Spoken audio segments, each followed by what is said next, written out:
Northwest Police had their hands full on Thursday night as they attempted to calm the volatile situation in Mahikeng. Some protesters again attempted to loot businesses in the area. Foreign nationals were attacked and their shops looted as violent protests intensified in and around the capital Mahikeng. More communities have joined the protest, demanding the resignation of Premier Supra Mahumapelo. All the roads leading to the town have been barricaded.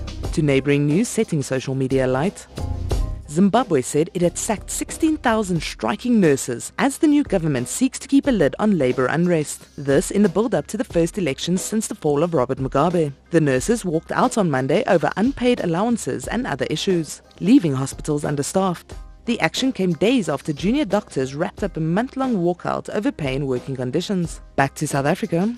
The nationwide strike affecting the South African bus industry enters its third day on Friday. Hundreds of thousands of commuters across the country continue to bear the brunt of the strike action over wages. Drivers affiliated to the union SATAU embarked on a national strike on Wednesday. They are demanding a 12% increase. Employers are offering 7%. In Cape Town, more than 300,000 bus commuters are affected by the strike. Lobby group AfriForum's private prosecution head, Advocate Harry Nel, is bringing a private prosecution against EFF leader Julius Malema. Nel, regarded as one of the most formidable prosecutors in the country, left the MPA last year to become the head of AfriForum's private unit. Meanwhile, Malema has responded defiantly to AfriForum's announcement that they'll be pursuing a fraud and corruption case against him. Malema says what he calls racists can bring it on and no white man will decide his destiny.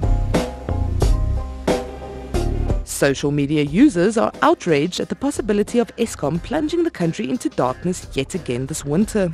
Eskom's contract with the Gupta family-linked coal supplier Tegeta Exploration and Resources is coming back to haunt the country. The company has been placed under business rescue as it is still failing to fulfill its contract to supply coal to power stations. Meanwhile, the High Court in Pretoria has dismissed former Eskom CEO Brian Molefe's application to appeal a ruling against his appointment. In a poll, 63% of Twitter users voted that Molefe should pay back his 11 million rand pension payout, which the court found unlawful.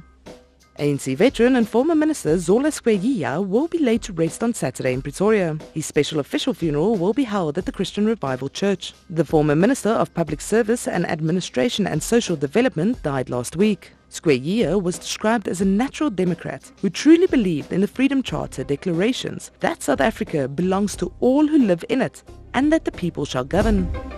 The producer of the award-winning documentary on the late Winnie Madikizela Mandela has apologized to former Safety and Security Minister Sidney Mufamadi for not making an effort to contact him to get his side of the story. The documentary was aired in the aftermath of her death.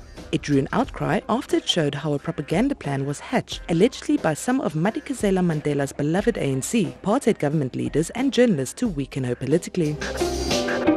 And finally, following his acclaimed speech at Winnie Madikizela Mandela's funeral over the weekend, Julius Malema had the social media channels abuzz with the Julius Malema Challenge. During his speech, Malema said those who betrayed Madikizela Mandela while she was still alive were at her funeral. He then asked her to send a signal on what should be done to deal with the critics now that she's gone. As always, South African social media was quick to jump on Malema's plea and also asked Mama Winnie for a signal to deal with their respective problems.